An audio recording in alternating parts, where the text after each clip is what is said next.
Фестиваль чувашской культуры шагает по чебоксарским детским садам. Воспитанники изучают историю, культуру, обычаи чувашского народа. Так, в 116-м детском садике состоялся чувашский праздник. В гости на мероприятие с концертными номерами пришли ребята из 117-го и 174-го детских садов. В этот день скучать не пришлось никому, ведь маленькие артисты старались и подготовили насыщенную концертную программу. Задорные чувашские танцы,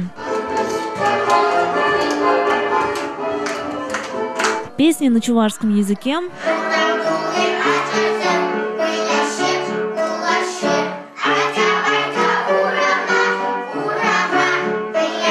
и песни о родном городе Чебоксары.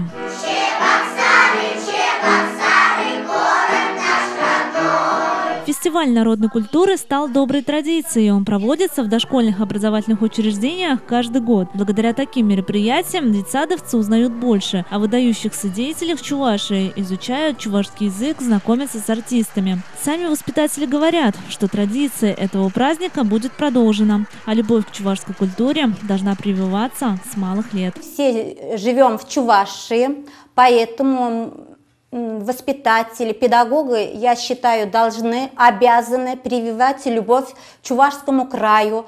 И дети должны знать историю своего народа, его песни, его стихи, его сказки. Анастасия Ковалева, Степан Гурьянов. Жизнь столица.